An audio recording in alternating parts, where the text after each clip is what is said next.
Yeah, I'm pretty happy you're here too, Garon. Okay guys, welcome to the unit analysis, comparisons, and should you pull for the Conquest Fire Emblem Fates banner of Fire Emblem Heroes of September 2018. It's time to do our daily check of, well, brand new units and what sort of implications they bring to the Fire Emblem Heroes meta. We're going to have an additional video talking about the arena skills that have come with the Moose Spell units and their own comparisons analysis then, so look out for that video in the future.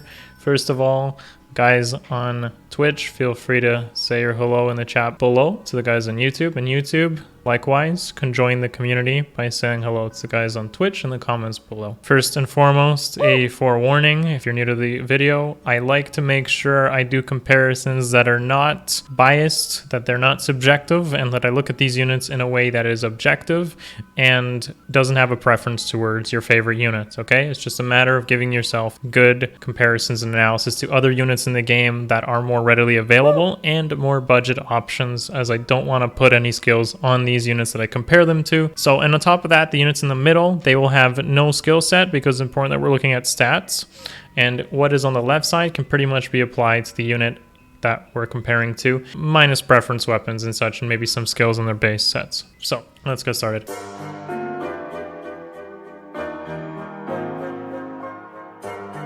As you noticed from my first impressions, or my impressions video yesterday, I did have high hopes for Ophelia, but I actually got blindsided by how amazing Ophelia really was. Ophelia comes with 37 attack, 33 speed, 20 defense, 23 res. That's insane. That makes her absolutely the queen of burst damage in this game, especially combined with the Mistletoe Tome. She is by far probably the best unit from this banner. Some people might look at Flora's Yu-Gi-Oh text and think that's the case, but I really don't think so. Ophelia brings with her quite easy setups to achieve high results, okay? Especially if you get that plus attack super boon at 41 attack. She's basically the highest attack mage in the game. It's really unfortunate she's not in the 3 and 4-star pool though. It's insane. You know, if she is, that's going to make her one of the most fun units to build in the whole game. So if you don't understand how the Mistletoe works, think of it as like a self-infantry pulse. She's reducing cooldown on her own tome for every single other tome user on the field, including herself, and she has base 1 cooldown reduction. This makes it really easy to set up her AoE specials, which AoE specials scale really well off of a unit's attack stat. The higher the unit's attack stat, the more damage it does. Okay, so our candidate for comparison, because maybe you don't have Ophelia, and by the way, I do think Ophelia actually could surpass Ishtar now as doing more damage. I think Ishtar still has her double. Like, compare Ishtar to like Celica, and Ophelia more like to Lilina in terms of what their roles are as a mage. Ophelia goes for some huge one-shot nukes, and then Celica goes for the double, so Ishtar is kind of doing that double. That's how you can kind of compare these units, but of course they're different colors, so they're going to have different matchups. Anyways, yeah, so the 3-star, 4-star unit comparison I want to look at today is Mae. Don't forget that Mae has a 36 attack base stat, which is still really good. You'll probably get lots of copies of her, and it'll be pretty easy to get the desired IV you want. Honestly speaking, guys, Mae is amazing when you actually look at her stat spread. I've chosen a minus HP Bane here, and the reason you go with minus HP is because she's going to have an easier time activating Infantry Pulse if she's minus HP instead of minus defense. But minus defense is probably fine here. I mean, she's not going to be taking a physical hit with 45 physical bulk, so that's what I want to look at. Now, the reason you choose something like Life and Death, even though you go for one-shots, is because Life and Death gives you the visible stat increase, which is how the AoE specials work. Things like Death Blow, and this is a really common misconception, Death Blow doesn't give you extra damage on your AoE specials, Life and Death does. So the thing with Mae though, and any other like tome user like Lilina, is they need a lot of like Infantry Pulse on the team, or Osteus Pulse, to kind of activate that turn 1 Blazing Thunder. With like Lilina, or like comparing it to Ophelia, Ophelia gets her own innate cooldown reduction, so it's really easy to set up her big AoE special. It only takes like 2 other mages on the team which kind of isn't optimal. But let's say you had like Lilina also with Infantry Pulse and Ophelia herself was running Infantry Pulse. You can go with some huge one-shot, like crazy player phase team that wipes out like everything. I'd love to see something like this in Abyssal if I could create it in the future, and I think it gives you the potential of making something like that happen. Ophelia herself doesn't even need to run Quick Impulse if you actually had, you know, like 3 other mages on the team. Actually, you don't even need to do that. You could have like 1 mage and like Quick Impulse, or 2 mages, and you're good to go with that AoE special, and you can run like an attack 3 seal, whereas everybody else needs to run Quick Impulse and 3 infantry pulses to activate that 4 cooldown special. Now the thing with Mae though is there is no Thoron Plus. That stinks. You actually need to kill a GHB unit like Oliver to get the highest attack blue tome in the game. Feels bad.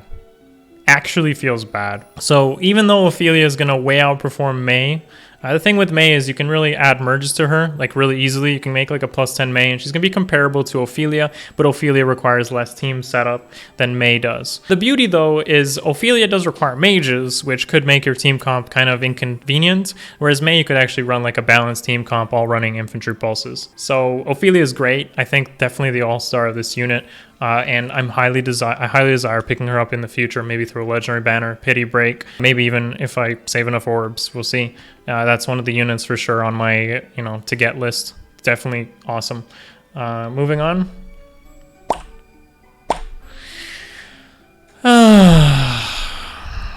Okay.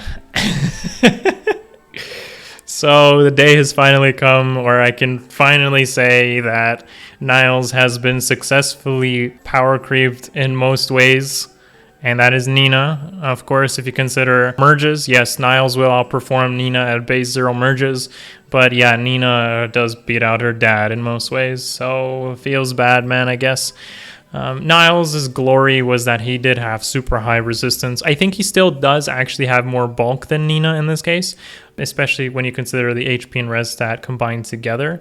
But Nina does have more speed, so she could avoid more doubles, and her damage output is obviously way better than Niles will. She actually would do some attack outside of the special procs. The build itself is quite simplified. We got the Glacies Flashing Blade with Slaying Bow, and instead of Shining Bow, you should actually do maybe more damage with the specials out of Niles and Nina. Nina might want to prefer the Shining Bow because she doesn't have as much res as Niles does. Niles gets a little bit more damage out of Glacies, but Nina, you can probably keep the Shining Bow and run something like Iceberg instead of Glacies in that case. So yeah, you have that Flashing Blade, you have that Glacies, and Fury is to make sure you give stats to Niles and everything, which he really desires, like attack, speed, and res. All increase the damage of Glacies, Flashing Blade procs, defense ploy, hitting, and such. And yeah, he's got pretty pitiful attack stat, but it is what it is.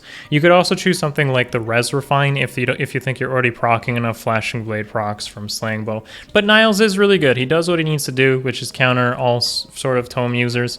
And the reason he runs something like Fury and Quick Riposte, even though it might not seem super synergistic, is because usually you have Niles, or in this case Nina, if you're running the same build, just counter 1 mage on the enemy team. And then you don't really need Quick Riposte for the additional fights. Or if you do, just use Quick Riposte on the fastest enemy unit. Make sure you have like a speed tie so that he gets the double on enemy phase and you kill back. So that's my preferred way of using Niles, and he'll do some really good damage out of Glacies. I mean, if you hit the defense ploy, you hit the Glacies, you're hitting at least like 40-50 damage, which can kill most things unless they have really high defense, but usually tome users don't unless they're armored mages. So yeah, on the other hand, Nina doesn't have as much res, but she has a lot more speed, so in some cases you might not even need to run Quick Riposte if you think you can outspeed most of the units you run into. And the Shining Bow has that really good effect, which again you can use to kill a lot of things, because she won't have as hard-hitting Glacies as Niles does. So in general, Nina should do more damage just because she has the higher attack stat. But yeah, there's your comparison, and I think it's quite fitting that it's finally come. Niles' preference weapon win. We finally got our comparison here. So first and foremost, the predicted stats were on point. I'd say 38 res, low speed, fairly low defense, but the defense actually does scale up to be pretty good. I thought she would have even lower defense than what she does, but her defense actually reaches 38, hitting into distant counter users. The problem with that, though, is she still is a red dagger at the end of the day, which is equivalent to red ranged damage. So in the situations where you run into maybe like a dragon unit or an armor unit, a distant counter user that has low defense and high res, which there's pretty much like none of them. Most distant counter users, unless you're talking about maybe fur or something, right?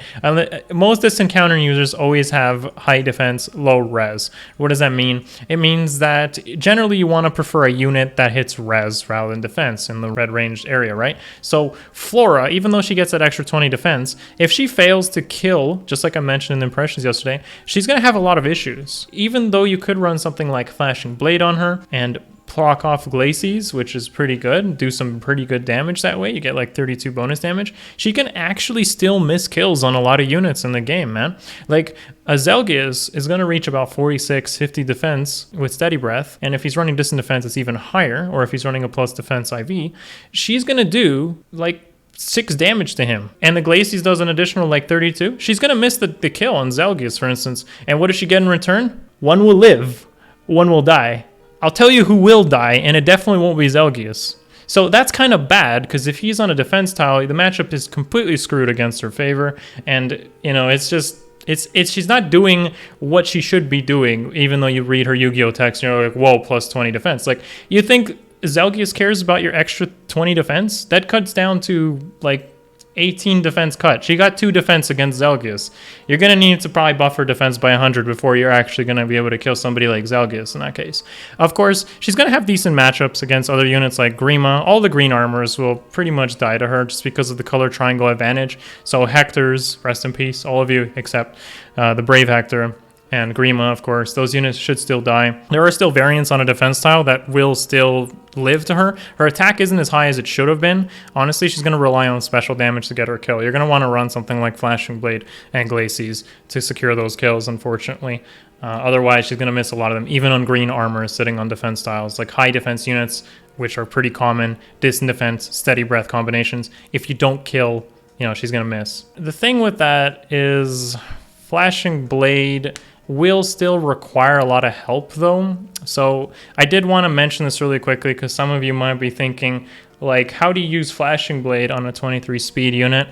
It's not too bad. A lot of the armors that I've already mentioned, except Zelgius, which you're not going to proc it on, have fairly low speed that Flora could actually reach enough speed to do that, especially with something like Rally Speed Defense. You can bring her up to 29 speed, Speed Tactic, Drive Speeds, Ally Support. You're still fairly going to be outspeeding these units that I've mentioned already that you can rely on those Glacies procs to hit. Heavy Blade will be a lot less reliable because it's hard to buff up that attack stat. So, like, yeah, it is a shame there's no such thing as like a defensive blade check because she could probably bump up her defense to quite good values. There are still units that she's not going to be able to outspeed, like Zelgius, as I mentioned. You're going to have to use Iceberg against him, or let's say somebody like Amelia, who's not as common, but most of the other armors she should outspeed with a little bit of help. Yeah, it makes it even worse because she doesn't have that speed. But yeah, 38 defense does mean that if the enemy doesn't retaliate, she might be able to take a retaliation, and that's just not good enough. So that's why I've compared her to the unit on the left, which is in the 3 and 4 star pool. Again, Flora is not as great as a lot of people read on the Yu-Gi-Oh text that she has. Again, what the range damage on the left does, Lilina, is accomplish what I've shown in my Lilina showcase video, which is going for that straight up one shots. Now, I mentioned earlier in this video Ophelia and Mae and how you want to set up with a bunch of infantry pulses, but you don't need to do that. You could just run the Life and Death, Death Blow, Refinement 4 Blaze, and Heavy Blade, and you just need to get into 1 or 2 engagements. You can even run like 2 infantry pulses rather than 3 with a quick impulse, and you bring it down to 2 charge. Go for a green unit with Lina, charge up her Blazing Wind, and then you can kill blue units. You can kill a blue armored unit with Blazing Wind because Lilina just has that sort of attack stat to do that. My experience using Lilina is she pretty much cannot, she doesn't miss kills on anything because nothing has really high res. The only real units that could survive something like Lilina's AoE specials are somebody like a plus res Harden or maybe like Micaiah. Like anything on a defense style will give her a bit of trouble, but generally speaking, Lilina does what Flora is going to struggle to do. And for a 5-star exclusive, that's not good enough. So again, check out the build on Lilina. It's also my Discord, so go into the Discord, you'll find the Ina builds there, and I have a video showcasing it. That is exactly who you want to build if you're looking for ranged red damage. So yeah, unfortunate for Flora. I don't think she's as good as what they tried to do here. If Flora was colorless, she'd be amazing. She would have been amazing if she was colorless, but they gave her the red color and rip. Here's our boy, another blue landscape. What does that mean? Yeah, it means it's time for Oscar to make an appearance. Now, credit where credit is due. Silas is actually very unique in his stat spread because the other blue landscapes in the game don't reach as high as the defense stat as he does. He's actually pretty much Lucas on a horse. And there are no 3 and 4-star blue landscapes that reach this sort of defense stat. The only other one I can think of is actually Quan, who got recently released because of his gay bulge. So Quan definitely is going to be comparable. But Silas is very high defense stat, very high attack stat, low speed, low res, decent HP. So yeah, I mean, Silas, I'll give him credit where he's due, but he's likely to be demoted. So again, just based off that, you probably don't want to be pulling for Silas. And if you're looking for a budget option, Oscar is like the king of 3 and 4-star landscapes because he has good defense, good attack, good speed, and low res. So yeah, breaking it down, comparing the builds, of course. The thing that Oscar has over Silas is good speed. So you can actually use him to avoid doubles, unlike Silas, who's can't really avoid the doubles because the speed is too low. So that's a comparison to be made there, but Silas is going to tank things better than Oscar will, because even with a plus defense IV on Oscar, Silas still has 6 more defense, so that's pretty huge, and he'll be taking a lot less damage. The build that I've shown on the left is pretty much identical to what Silas can run, which is a guard quick repose build, and he's going to do some great damage. Now, you can do something like slaying lance instead of spear if you're not really running into armor units too much, and with that, you can run stuff like Ignis on Silas and Bonfire on Oscar. Oscar can take probably less damage than Silas, depending on how much damage they take and if avoiding that double matters. But they both have their pros and cons, and I think Silas is actually pretty respectable in this regard. I'm definitely more impressed with him than I am with Flora, for instance. So yeah, at least we have something new in the blue lance cav slot. Thank you, Oscar, for showing us yet again that you are indeed what shapes the blue lance cav pool. And if by now you don't have an Oscar, it's probably time to think about getting one.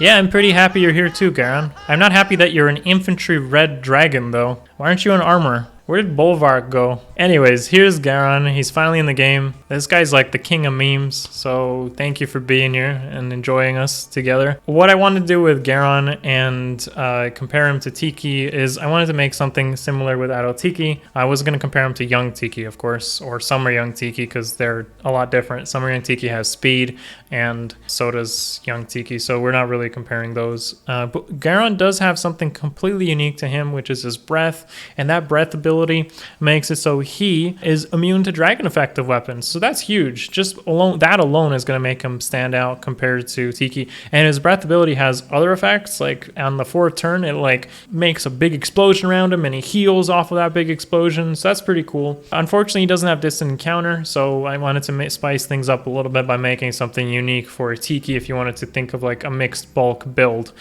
which is what I've shown on the left. So we got a Res Refined Lightning Breath. You got your Bonfire, Brazen Defense Res, again, mixed bulk. You can use Tiki to bait out in the early phases at full health to use Quick Riposte and hit back. You'll likely get that Bonfire proc that way. And then on player phase, since she'll probably be weakened, she should actually be able to take hits, so Brash Assault will be able to go in and hit back. I don't think it's the most, let's say, competitive of builds, or maybe even that viable, but it should be a lot of fun to try out if you want to give it a chance. Tiki is definitely flexible in that regard, and honestly speaking, like adult Tiki kind of just wants to run Breath of Fog, maybe plus attack IVs, and that's probably our most optimal set. But if you wanted to compare to somebody like Garon here, adult Tiki is as close as you get with that low speed, mixed bulk with the right IVs, and of course the Res Refine. Garon's cool. I like that they're adding Grand Hero Battle units that aren't just copies and pastes of units already in the game. So it's nice to try to compare to something that doesn't really exist, and Garon definitely works for that. Whether he's worth bringing up to 5-star, I actually think so, because he's very tanky in both. If you give him something like Quick Riposte and let's say like Bonfire, he should be able to check all greens easily, maybe even switch his breath over to Lightning Breath if he wants, and you're gonna have like a substitute Tiki that way. So yeah, also memes. All right, and finally, here we go with a little bit of the mathematics. So, should you pull in this banner? As I've said with every single permanent banner, no, you generally shouldn't pull in these banners, even though they bring some new and exciting stuff to the game. We can guarantee that Silas will get demoted. One thing to keep in mind is this banner lasts a month, so if you're pulling on day one, you're stripping yourself of smart decisions.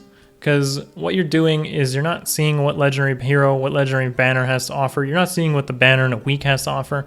And even the banner in October, in early October, what it has. So if you're just pulling day one, you're stripping yourself of that knowledge and not making a good decision between all of that. So yeah, I mean, patience is key. Beyond that, though, don't pull day one, because these units will likely show up in the future where you have better odds of getting them. You'll have the legendary banner where you get more value out of your orbs, where you're going to get like other off-focus good units. By now, we've had so many good quality units released lately that the legendary banners will only keep increasing in value as we get less and less bad units released. On top of that, when they show up on a 3-unit focus banner, your mathematical odds are better than they are here on the 4-unit focus banner. The more units on a banner, the less chance to get that specific focus. But when it's down to 3 units, it's even easier to get them. So in the future, if you see something like units with solo skills, then Flora might be on that, you know? So that's a good example. Anyways, just to keep you informed on how bad some of these odds might be. When you're looking at red and Flora being here, red is the most saturated pool in the game, which means it's the hardest to get a focus unit for. On average, most people spend about 180 orbs, 179, to get that Flora. And then for those 1 in 10 people, the 90th percentile, it's 400 orbs to get a Flora. That is almost as much as literally almost as much as how much we get in a monthly income of orbs. And that's quite a tax to pay should variance not be on your side. Of course, there is 1 in 50 people that can get her on the free summon, and that's not something you can bank on. You know, that's just anecdotal experiences. Finally, we got Nina there. It's a little bit better, but not exactly by much. 158 orbs on average to get a Nina is not that good, with 347 being 1 in 10 people. You know, that's not that good again, so I do not recommend, you know, spending your monthly orbs for this, because these units just aren't really worth it in that regard. Finally, and probably the most interesting in my opinion, is the blue, and you'll probably get the most value out of there if you choose to summon blue, because there is a split focus here. There is Ophelia and Silas, so that means you'll get 2 times the amount of 5-stars pulling blue than you would from red and colorless on this banner. For those of you that don't know, when there's a split focus, it's less orbs to get a 5-star overall. They're not going to like pity break yourself. You're just going to pick up both on your way to targeting one. So for instance, to get a specific blue focus here, whether it's Silas or Ophelia, you'll take on average about 164 orbs, with 1 in 10 people taking 362 orbs. So what does that mean? It means that generally you should get both Silas and Ophelia by the time you reach 164 orbs. And for those that don't care what you get, you know, let's say you just want a 5-star out of this banner, it's going to be about 82 orbs to get, you know, either Ophelia or Silas. And, you know, it's a gacha, so yeah, either can happen. In that case, yeah. That's the only real value you get of this banner, but it's not that good. You're still going to really want to wait until 3 focus banners, or just wait until the end of that.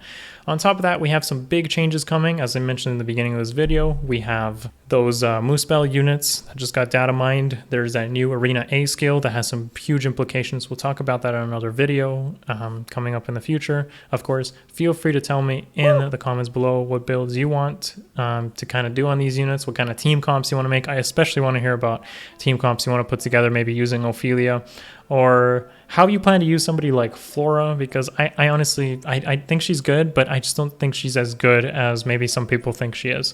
And maybe you can enlighten me on that one. So yeah, thanks for watching. Give it one of these if you love, and I'll see you guys in the next video. Peace. Bye.